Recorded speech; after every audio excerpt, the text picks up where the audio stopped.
But tonight, our top focus. Yesterday, it was Team Modi that was sworn in. 43 ministers, remember, were sworn in as the Modi government attempted its mid-course makeover. Today, those mantris took charge. They included the newly appointed INB and Sports Minister Anurag Thakur, the first to take charge. He was followed by Ashwini Vaishnav, who is an IIT alumni who takes charge of two key ministries, Railways and IT.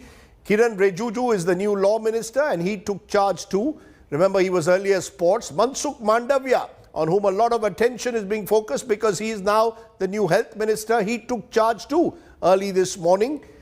Hardeep Puri assumed office as oil minister, his additional portfolio now in addition to urban development. And Jyotiraditya Scindia took charge as the civil aviation minister. So lots of mantris were taking charge today in the offices and the bhavans across the capital. But the question is, what will this really mean? What is the message that's been sent out? Are we now going to really see a new Team Modi?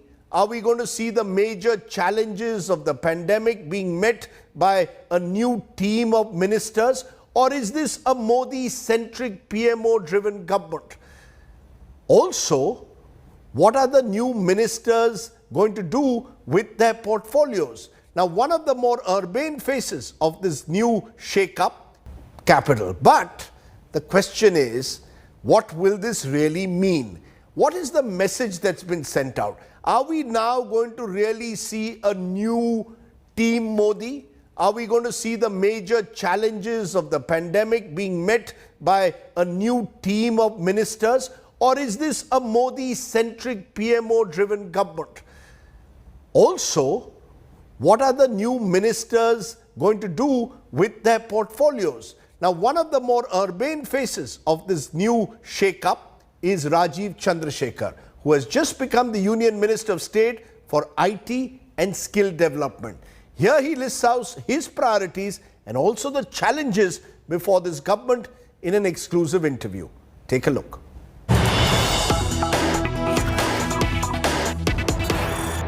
Joining us now is one of the new urbane faces of the Narendra Modi Council of Ministers, Minister of State for Skill Development, Electronics and Information Technology, Rajiv Chandrasekhar. Congratulations, Rajiv. Thank you, Rajiv. On becoming a minister. What's the big message that you think that the Modi government has sent by bringing in 43 new and old entrants, including some being elevated to cabinet, people like you being brought in for the first time? What do you think is the message of this major cabinet expansion? For people like me, it is a singular honor and a privilege to be given an opportunity to serve.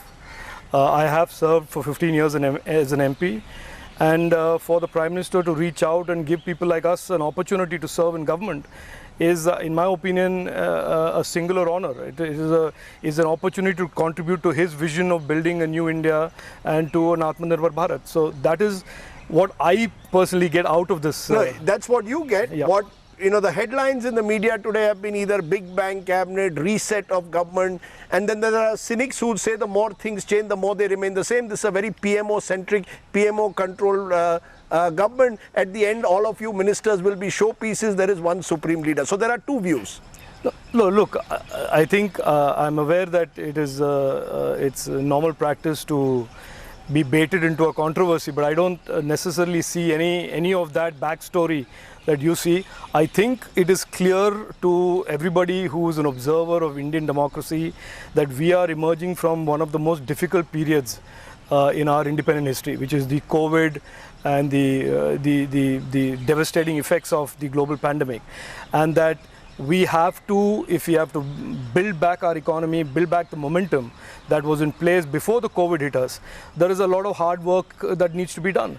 And I think if there is a message that I get out of it, and of course you are all better experts at interpreting tea leaves than I am, but I think the message is that we have a lot of hard work to do to get back into addressing the other issues apart from healthcare, the economy, jobs, all of those important issues that are very, very much becoming back on the center of the radar, which we all of us were preoccupied with the healthcare emergency that the COVID represented.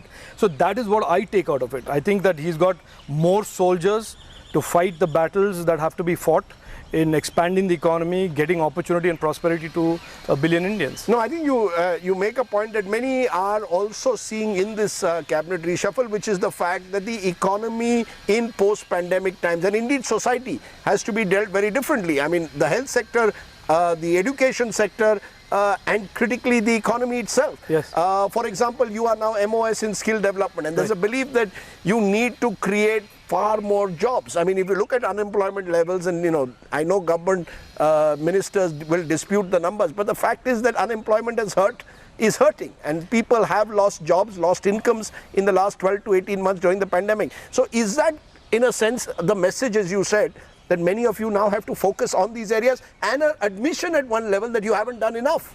Look, I think, Rajdeep, if you are sort of dispassionate and clinical observer of the implications and the repercussions of the COVID pandemic, globally, this COVID pandemic has cost both lives and livelihoods. And so there is no doubt from it, there's no running away from that.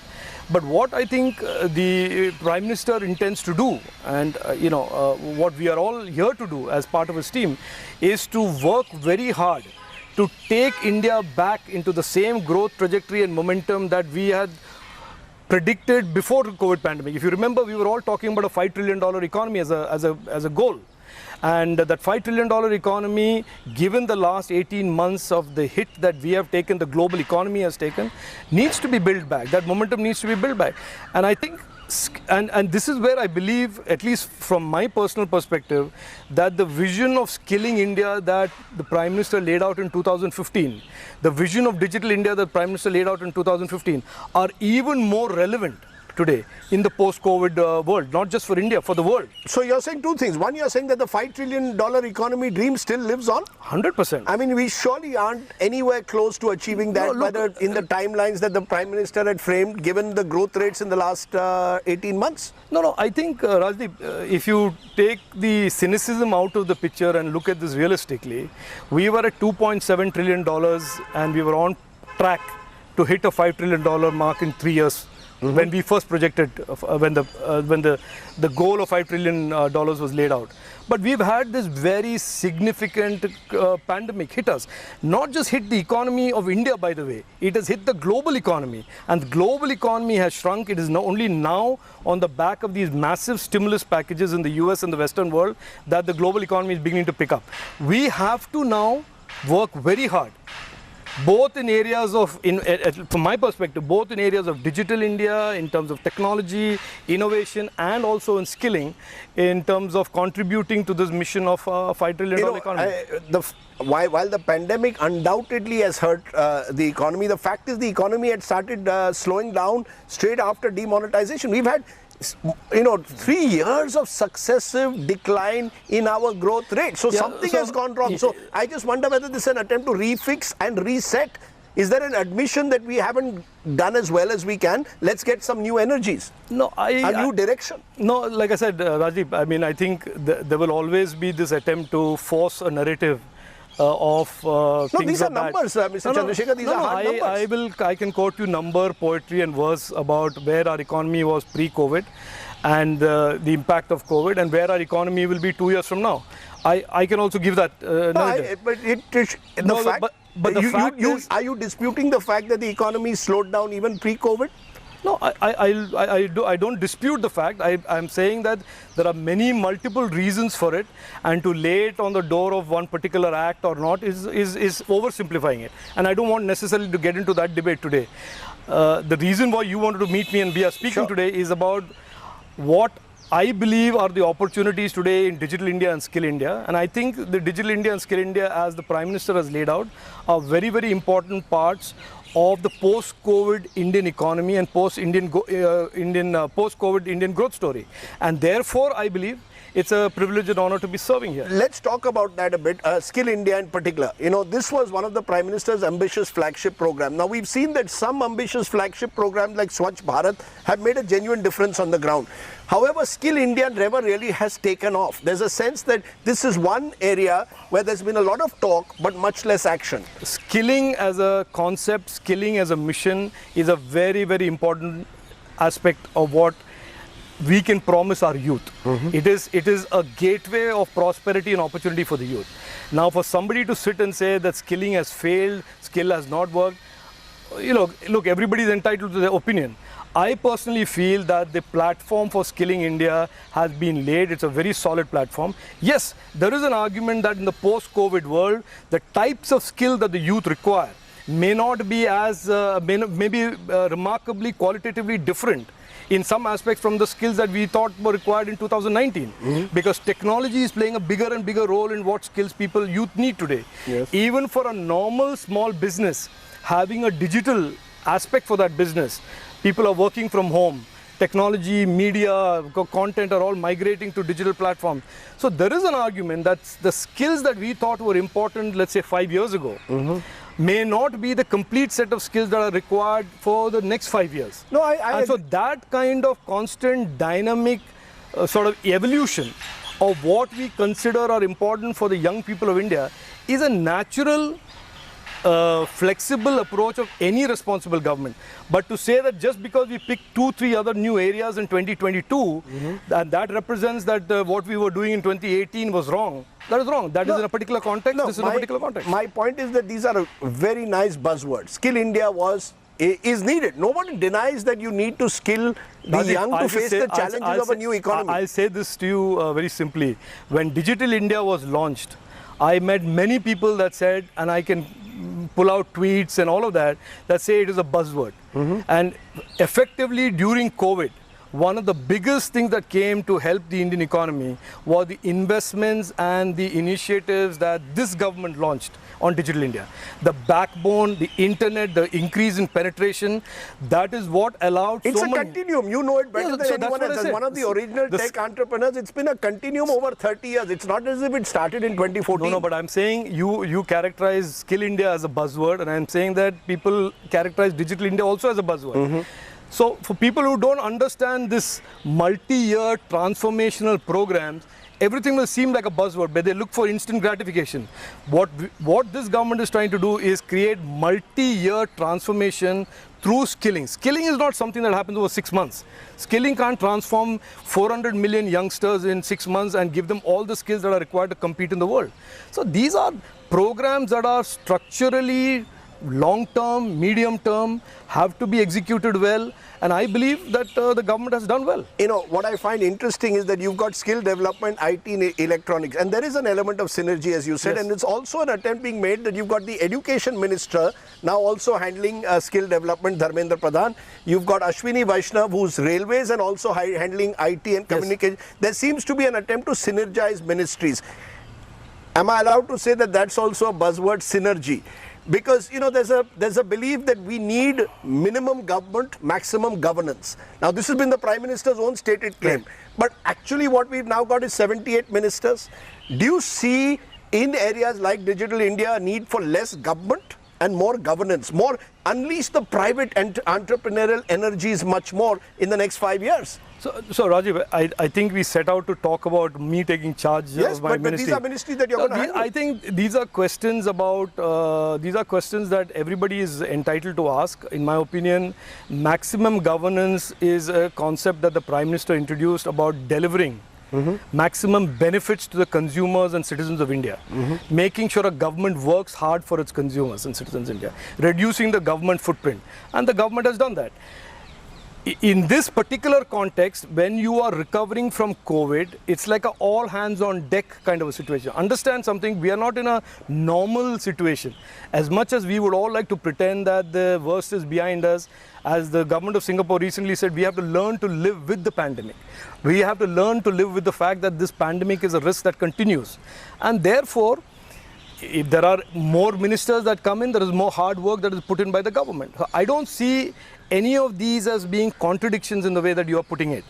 I see our mission today as I see it, as a junior minister of state, and I'm a junior minister of state, and I don't want to pretend that I'm anything other than that, is that I see this as being a concerted effort by the Prime Minister of our country to say, let us now get really focused, let us start really building back the building blocks that we require to get our economy to start expanding again.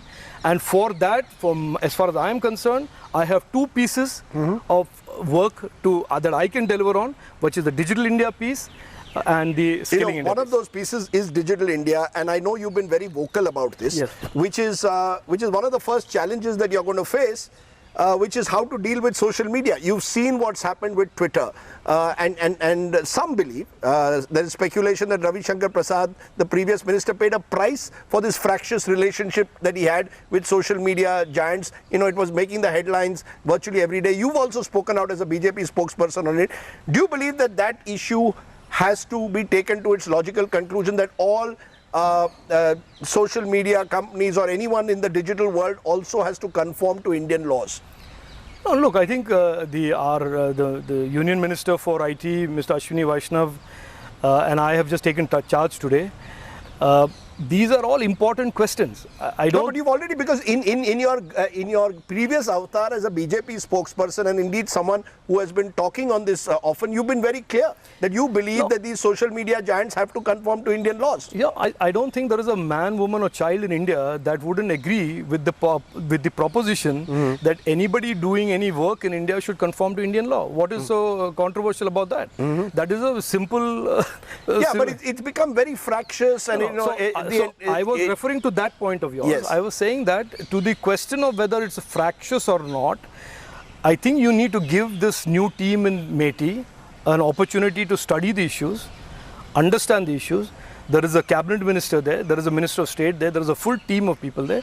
We will study these issues and come back to the public and the media at the appropriate time. Because there's a belief that, whether it's digital media, whether it is these sort of global giants, all of them need a regulatory framework that is transparent, that is fair, absolutely, and that applies to all. And this is not a uniquely Indian idea. This is an issue that the world, economies of the world and governments of the world and democracies of the world are having to deal with. There are some countries like China that deal with it by just completely banning them, not allowing them access. And there are many countries that are having to deal with this. For democracies like India, these platforms do represent a challenge in terms of regulation. And what will be the nature of the regulation, what ought to be the nature of the regulation, what should be their role, what should be the government's role, what should be the institutional capacity built to regulate these entities. These are all issues that the new team... The criticism is that it could lead to misuse of police powers, arbitrariness or authoritarianism, and will be used to clamp down on free speech. Will be used to clamp down on free speech. Look, nobody can clamp down on free speech in India. We know it. It's a guaranteed fundamental right. So, I mean, just because somebody huffs and puffs about it... No, it's guaranteed in the Constitution, but in reality, there have been instances where governments, others have clamped down. You remember during the UPA government, Section 66A, I went to court, I raised it in Parliament, nobody did anything about it, and the Supreme Court struck it down. There are courts, there are processes of judicial intervention. If anybody feels that the right to free speech is being curbed, it's a guaranteed fundamental right, Rajdeep. This is not some women fancy thing. You actually were in the business of telecommunication and technology in its very early years with BPL Mobile, and therefore have experience on the ground working in the industry, and now you've got a chance to look at it from the other side. Yes. Do you believe that's an advantage? A lot of people believe this government is short of talent and expertise, and you need more people who've actually had that ground experience. I think that is one of the biggest myths, that the government is short of talent. I have friends in the government, I have friends who are members of parliament who are all very, very bright, very, very well informed people.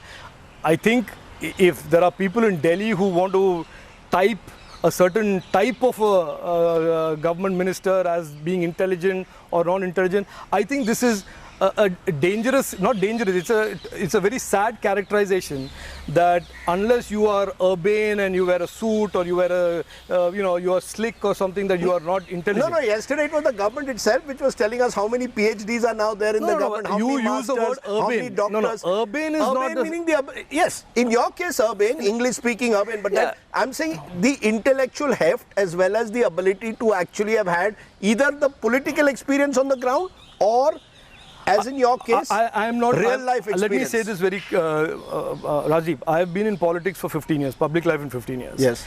I think the brightest and the smartest and the wisest people I have met in public life are not people with great degrees necessarily. I agree. It could be the wise men have degrees, but it is not the corollary that if you are not having a degree, you're not wise.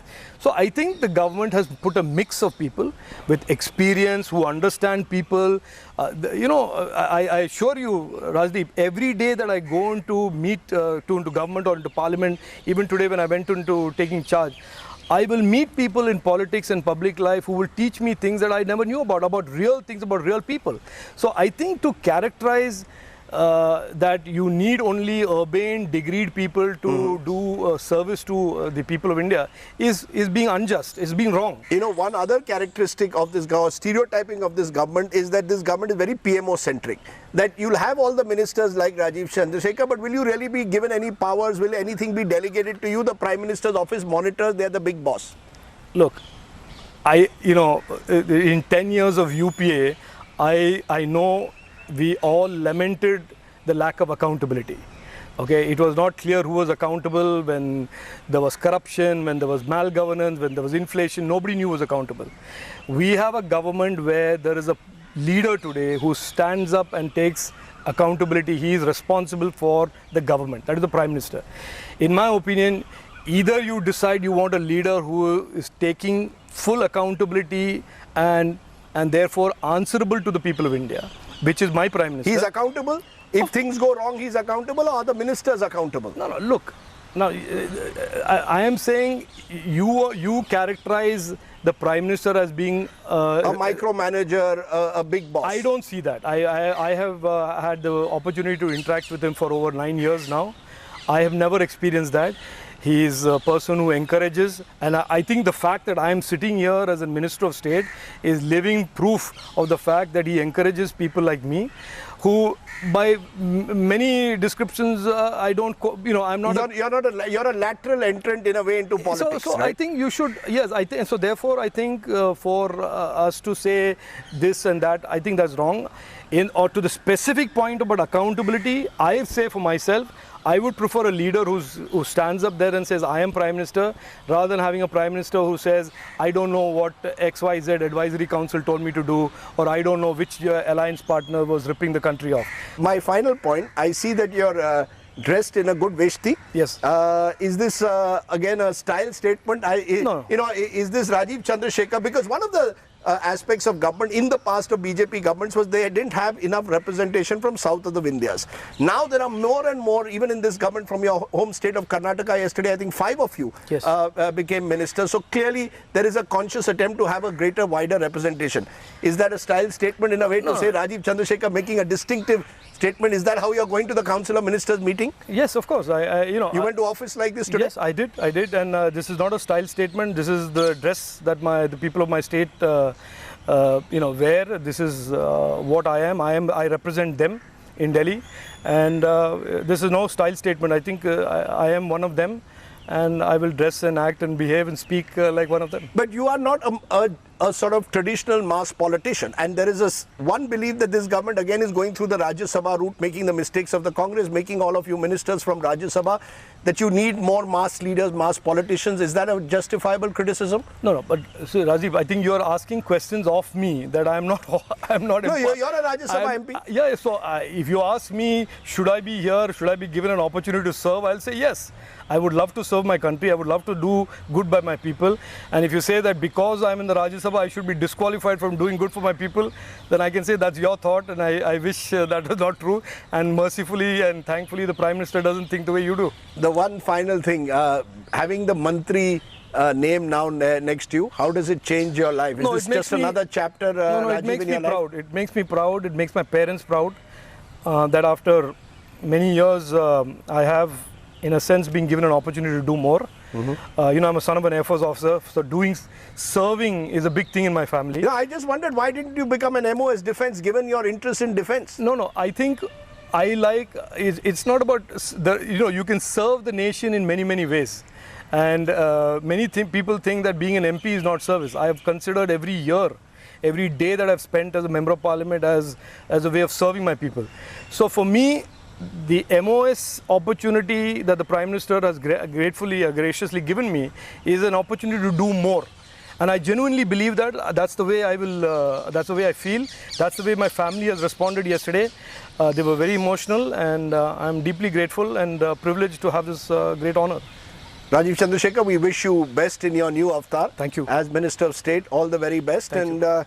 Keep wearing the vesti. Looks nice. Thank you. Thank you very much. Thank you. Rajiv Chandrasekhar, one of the new faces of the Modi government. Okay, so you've heard from Rajiv Chandrasekhar suggesting that there will be new energies. These are the new soldiers, he says, of Modi 2.1. Now, how are these soldiers going to meet the challenges? What are the challenges in a way? Can Team Modi really fix the economy and COVID management, which many believe, as Mr. Chandrasekhar also said, are important priorities? Can the government restore its image hurt by the COVID mess? Has the cabinet reshuffle inspired confidence a day later? I'm joined by someone who perhaps has an inside track because he's worked very closely with governments. Dr. Sanjay Baru, media advisor in the Manmohan Singh government, now of course independent policy and political analyst. Appreciate your joining us, Dr. Baru. I want your first reactions to, in a way, this cabinet reshuffle being called a big bang, a makeover. Did you see it as that, or is it more about optics and less about substance because the key ministers in and around the Prime Minister have only been juggled around? Do you see it as a major makeover? Well, it's not a major makeover. It's certainly an important turning point for the Modi government, which has been in deep trouble for the last 1 year, not just because of the COVID, but the fact that the economy continues to stagnate. There are serious concerns about economic growth. There are serious concerns about coming out of the impact of the lockdown. There are serious concerns about the unemployment rising, poverty rising, uncertainty about the future. We have seen the consequences of all that in the recent assembly elections. The Prime Minister's own popularity rating has come down. So this cabinet reshuffle, I imagine, was aimed at addressing a lot of challenges that the government is facing.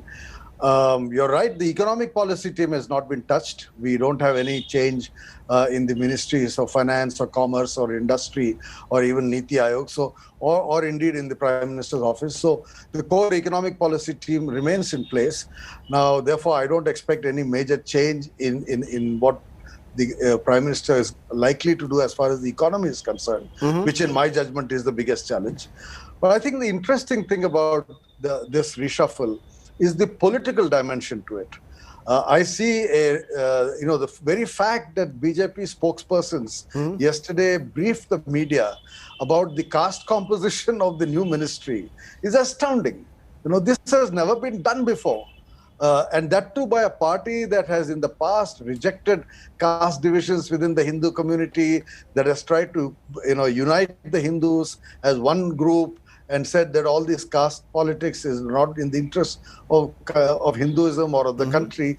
For that kind of a political party to actually brief the media, but the new media is like, OBCs. But isn't that, Dr. Baru, the new BJP being like the old Congress? The political fix that we have to, we have to ensure that every caste is represented. Is that the real? I mean, that's not going to fix the governance challenge. Let's be clear. In terms of priority, surely the governance challenge, the economy, as you mentioned, is far more important at the moment than ensuring winning elections in Uttar Pradesh to political representation. Because again, there is no evidence to say that having a member from, let's say, the Yadav caste will win you votes of the Yadavs in Uttar Pradesh. That's a very old way of looking at politics, isn't it? Yes, it is. And I'm not suggesting that it is the votes that are being targeted, but it is within the party these elements which are being targeted. In other words, the feeling that we have not received adequate representation within the corridors of power, that the party continues to be dominated by a certain political elite within the BJP. I think there is a change. There is certainly a change in this BJP. I mean, we have traveled a long distance from 2014, in which the Minister of Finance, the Minister of Defense, Minister for Road Transportation, etc. I mean, Arun Jaitley, Sushma Swaraj, Nitin Gadkari, Prakash Jawade, all Brahmins.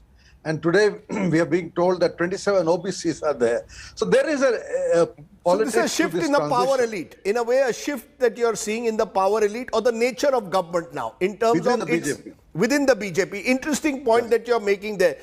However, do you believe that this nature of this government is in place to meet the challenges that lie ahead? Do you believe, Well, what would you have done differently? If you were advising Prime Minister Modi, I know you're not, but if you were, what would you tell him? Well, look, first of all, I'm no longer in the business of advising anybody, but forget about meeting the challenges of the future. The real challenge for us are the challenges of the present.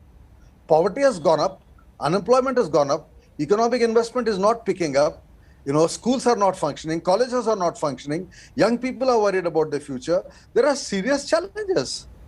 And I think unless the government shows that its reconstitution is aimed at addressing these challenges, and that actually in the next few months we see a more performing government, then it will only be about caste and accommodating various pressure groups, various interest groups across different states. You're going for elections in UP or Gujarat, or there's unhappiness in Karnataka. People want the chief minister removed, or there's unhappiness in Bengal because they didn't make it there. So you have more people from Bengal in the cabinet, more people from Karnataka.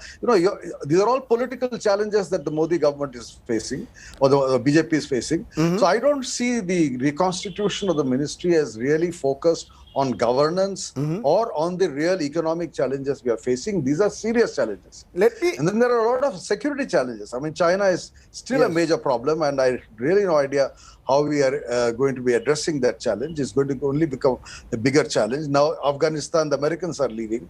There's a major security challenge on our borders. So I'm not convinced that this reconstitution addresses all those challenges. Let me ask you one final question, and I also put, and Mr. Chandrasekhar raised it, that I asked him whether this was a PMO-centric government and therefore the ministers really were just showpieces, had no real powers. And he contrasted it with the UPA, saying now at least we have a leadership which is accountable according to him, as contrast to the UPA where the Prime Minister himself had no control over his ministers. You were part of that UPA as media advisors to Dr. Singh. Is that a big difference? Should we be looking for a PMO-centric government, or should we be looking at the Manmohan Singh model?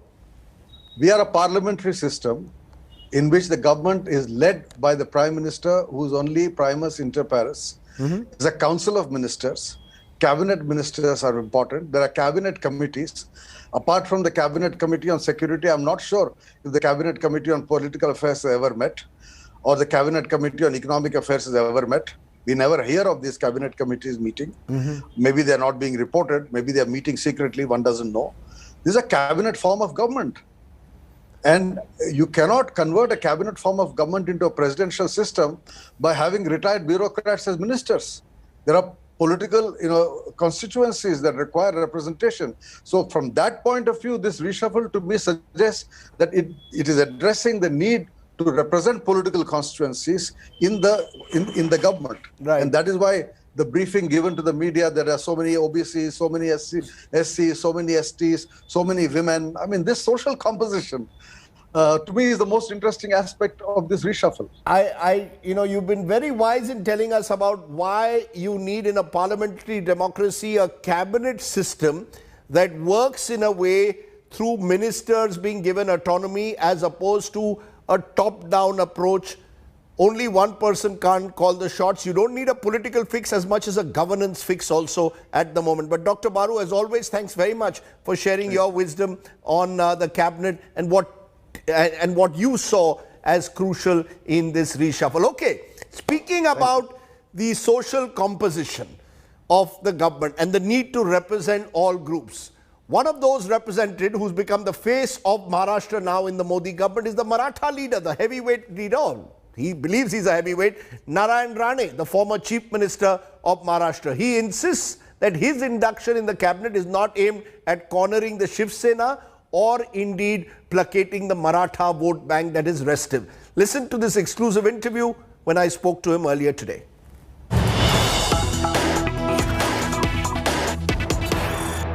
When the swearing in of the Modi government took place on Wednesday, the first minister to be sworn in was the former Maharashtra Chief Minister Narayan Rane. He is now the medium, small and micro enterprises industry minister and he is with us. Appreciate your joining us, Rane sir. ये बताइए, पहले मंत्री जो कल swearing in हुई वो आप थे. क्या कहीं ना कहीं एक पॉलिटिकल मैसेज गया है आपके एक तरह से यूनियन कैबिनेट में आने से कि कहीं ना कहीं महाराष्ट्र की राजनीति पर एक मैसेज जा रहा है कि नारायण राणे को बनाकर एक तरह से कह रहे हैं शिवसेना को भी चुनौती दे रहे हैं और मराठा वोट बैंक भी बीजेपी अपनी तरफ करना चाहती है? ये आप लोग का ये सोच है. सचमुच बीजेपी का ऐसा कोई सोच नहीं है. और मुझे जो मंत्री बनाया, कैबिनेट मंत्री बनाया, वो माननीय पंतप्रधान नरेंद्र मोदी जी ने जब मुझे एमपी बनाया और एमपी बनाने के बाद उनको जब भी लगा कि मंत्रिमंडल में राणा जी को लेना चाहिए तो उन्होंने लिया है. तो ये शिवसेना को कुछ ये देने के लिए, शह देने के लिए ऐसा कुछ नहीं है. क्योंकि आपने बार बार शिवसेना को टक्कर दी है, उद्धव ठाकरे को दी है, आदित्य ठाकरे को दी है, चुनौती दी है. आप देखिए, कहीं ना कहीं ये मैसेज जा रहा है कि बीजेपी शिवसेना को एक तरह से टक्कर दे रहा है. देखो, मैसेज जा रहा है तो जाने दे, मगर वो मैसेज जाने के लिए मुझे कैबिनेट में लिया नहीं है. तो क्या मैसेज गया आप कह रहे हैं कि ये महाराष्ट्र की राजनीति से अगर आप कह रहे हैं नहीं इन्फ्लुएंस्ड है तो क्यों आपको इस बार बनाया गया? क्या क्यों लिया बोलेगा तो? अरे मैं एक एमपी हूँ और बीजेपी का कार्यकर्ता हूँ और मैं महाराष्ट्र का मुख्यमंत्री रह चुका हूँ, तो मेरे जैसे को नहीं कैबिनेट में लेंगे? नहीं, ये कहा जा रहा है कि महाराष्ट्र में कुछ महीनों में म्युनिसिपल इलेक्शंस है. हाँ. आपकी कुछ एरियाज में, मुंबई में भी पकड़ है और ये भी कहा जा रहा है कि मराठा वोट बैंक बहुत इंपॉर्टेंट है, खासकर कि जिस तरह से वहां रिजर्वेशन का डिबेट हुआ है. इन सब चीजों को लेकर कहीं ना कहीं एक मराठा फेस की तरह से नारायण राणे को प्रोजेक्ट किया गया है. एंटी शिवसेना मराठा फेस एक महाराष्ट्र में है तो नारायण राणे है, ये वजह है. कहीं ना कहीं ये तो है. नहीं, देखिए, वजह आपके सोच में है कि आप सोचते हैं कि ये वजह है. हम नहीं सोचते, बीजेपी वाले नहीं सोचते कि उनको कुछ शिवसेना और मराठा आरक्षण जो अभी इशू है महाराष्ट्र में, तो राणे आने से वो इशू कुछ अलग टर्न लेगा. ये कोई सोच नहीं है मेरे को. तो मुझे इस समय कैबिनेट में लिया है और मैं समझता हूँ कि महाराष्ट्र में ये आज जो सरकार है वो काफ़ी सवाल पे पीछे हट गई है, डेवलपमेंट नहीं कर रही है. हमारे कोकण में भी काफी लोग नाराज है, महाराष्ट्र में नाराज है. तो आप टारगेट करते रहेंगे इस सरकार को? टारगेट नहीं करते रहेंगे हम. आप उसे अपोज करते रहेंगे? देखिए, टारगेट करने की आवश्यकता ना, उनकी गलती बताने का हमारा फर्ज है. हम लोग प्रतिनिधि है. उनकी गलती जो अलग अलग जगह हो रही है, करप्शन बढ़ रहा है और कानूनी व्यवस्था महाराष्ट्र में नहीं है, ये तो हम बताने का हमारा फर्ज है. नहीं नारायण राणे जी, इसलिए ये सवाल इंपॉर्टेंट एक तरह से होता है क्योंकि आप ऐसे व्यक्ति हैं जो शिवसेना में भी रहे हैं, आप कांग्रेस में भी रहे हैं और आज आप you are today in BJP. तो ये भी कहा जा रहा है कि नारायण राणे एक तरह से जहां वो सत्ता दिखती है वहां जाते हैं. शिवसेना में मुख्यमंत्री बनते हैं, कांग्रेस के जमाने में रेवेन्यू मिनिस्टर बनते हैं और अब आप एमपी और अब केंद्र मंत्री बन गए. देखिए, शिवसेना में मैं 39 साल निकाला. यस. तो इतने साल काम करने के बाद कैबिनेट मंत्री बना तो मुख्यमंत्री मुझे माननीय बाला साहब ठाकरे जी ने बनाया. मैं बोला नहीं कि मुझे बनाओ, और उन्होंने बनाया. आज भी मैं ऐसा नहीं कहा किसी को कि मुझे कैबिनेट बनाओ। तो मैं जब पार्टी में काम अच्छा करता हूँ, पार्टी के लिए करता हूँ, तो पार्टी हमारे बारे में सोचती है, गलत बात नहीं है। आज मैं यहाँ शिवाजी की मूर्ति देखता हूँ, नरेंद्र मोदी की तस्वीर है, अमित शाह की है, बाला साहेब ठाकरे की नहीं है, जिन्होंने एक तरह से आपका पॉलिटिकल करियर बनाया। और क्यों नहीं, हम ना कहाँ कहते हैं, उन्होंने बनाया। तो अभी आप उनको रिस्पेक्ट करते हैं? आज भी करता हूँ। आपकी फाइट है उद्धव ठाकरे के खिलाफ। देखिए, आज भी मैं माननीय बाला साहब जी ठाकरे का रिस्पेक्ट करता हूँ, उनको गुरु मानता हूँ। उद्धव ठाकरे का मैं शिवसेना में था जब भी कभी ये नहीं हुआ, उसके साथ जमा नहीं मेरा, और उसके वजह से तो मैं शिवसेना छोड़ा। उद्धव ठाकरे की वजह से शिवसेना छोड़ा। कहीं ना कहीं जो जिस तरह की भाषा का प्रयोग होता है उद्धव ठाकरे और आदित्य ठाकरे के खिलाफ, आप उसका समर्थन करते हैं? देखो, वो भाषा कौन यूज करते हैं और क्या किया है, वो जो उसके खिलाफ बोले वो वर्ड मेरे को समझ जाए तो मैं उसको बोलूँ, ये गलत है क्या बराबर है।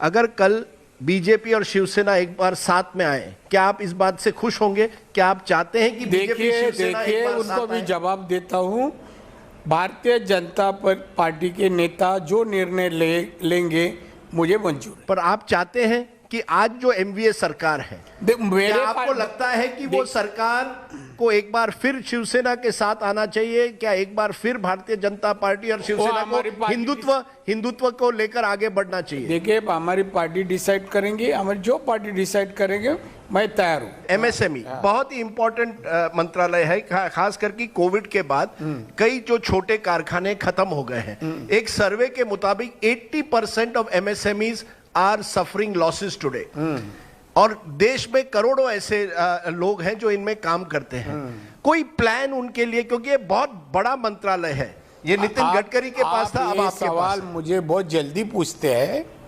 अभी आज ही 11:30 बजे मैं पदभार स्वीकारा हूँ, तो मेरे को कुछ वक्त दीजिए, भले 15 दिन दीजिए, ज़्यादा नहीं।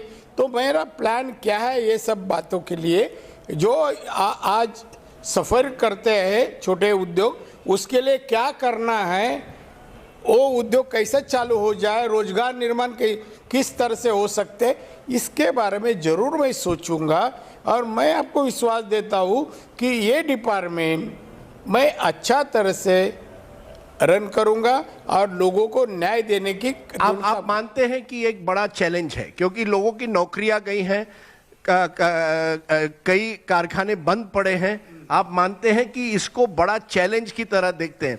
क्योंकि तो अभी तक आपने स्टेट गवर्नमेंट की पॉलिटिक्स की है, अब आपको नेशनल लेवल पर करना पड़ता है। मुझे कुछ फर्क नहीं पड़ता है, उधर भी काम करना है कि किया हूँ, यहाँ भी काम करूँगा।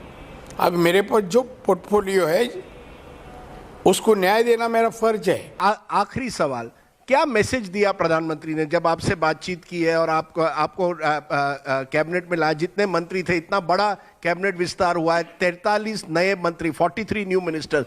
What is the message, what was the message prime minister के? उन्होंने क्या मैसेज दिया, हमारे से क्या डिस्कस किया, वो तो मैं आपको नहीं कहूँगा। पर ओवरऑल क्या है? नहीं, ओवरऑल काम करना, टारगेट आपके ऊपर विश्वास डाला है, विश्वास आप बताना, और आप अच्छी तरह से काम करें, और जो भी करना है और आम लोगों के लिए करना है, गरीबों के लिए करना है, ऐसा कुछ काम करके बताइए। इसलिए आपको ये डिपार्टमेंट दे दिया है। 12 मंत्रियों को निकाला है, ये कहीं मैसेज गया है कि सरकार अब देख रही है किस मंत्री कैसे काम करता है। आप उसके लिए बिल्कुल तैयार हैं? मैं तैयार हूँ। अरे मैं इतने सालों काम ही करते आया हूँ ना। पहला मैं कॉर्पोरेट से बीएसटी चेयरमैन से लेकर मैं विधायक, मंत्री, कितने डिपार्टमेंट संभाला मैं महाराष्ट्र में, उसके बाद मुख्यमंत्री, अपोजिशन, तो मुझे तजुर्बा है। ऐसा नहीं है कि कोई मैं नया आदमी को लाके बैठा है, मुझे काफ़ी तजुर्बा है। तजुर्बा का फ़ायदा मैं ये डिपार्टमेंट को जरूर दूंगा। ये कहा गया है कि देवेंद्र फडणवीस ने एक तरह से आपको दिल्ली भेजा है, क्योंकि देवेंद्र फडणवीस चाहते हैं कि कहीं ना कहीं आप उनके साथ एक तरह से अगले चुनाव में साथ में लड़कर काम करें। तो क्या ये नया कॉम्बिनेशन है नारायण राणे देवेंद्र फडणवीस? देखिए, आप तो हम लोग दोनों में लगा के देने की बात है बीजेपी के अंदर। मैं इतना कहूँगा, शुक्रिया अदा करूँगा माननीय देवेंद्र फडणवीस जी का कि उन्होंने मुझे यहाँ आने के लिए सपोर्ट किया है, तो मैं गलत कुछ नहीं कहूँगा। वो मुख्यमंत्री थे, अभी भी उनको पार्टी मुख्यमंत्री बनाएंगे, मैं उनको सपोर्ट ही करूँगा। और उसके बारे में हमारे और उसमें उनमें कुछ 1% भी कुछ गलत ये नहीं है। एक आखिरी सवाल, किसी ने एक बार कहा था कि आप नारायण राणे को स्ट्रांग पोस्ट दीजिए, एक लाल बत्ती दीजिए और वो कुछ भी कर सकते हैं। कर सकता हूँ, कुछ भी नहीं, अच्छा काम कर सकता हूँ। अच्छा काम कर सकते हैं। हाँ, नारायण राणे जी, हम उम्मीद करते हैं आप अच्छा काम करेंगे। Thank you आपको very much. बहुत ही Thank you. इंपॉर्टेंट पोर्टफोलियो दिया थैंक जाए। You, thank you very much. Thank you. Thank you. The one and only Narayan Rane, he is the strong man of the Konkan. If you ever get a chance, travel to Sindhudurg, his constituency, beautiful part of the world.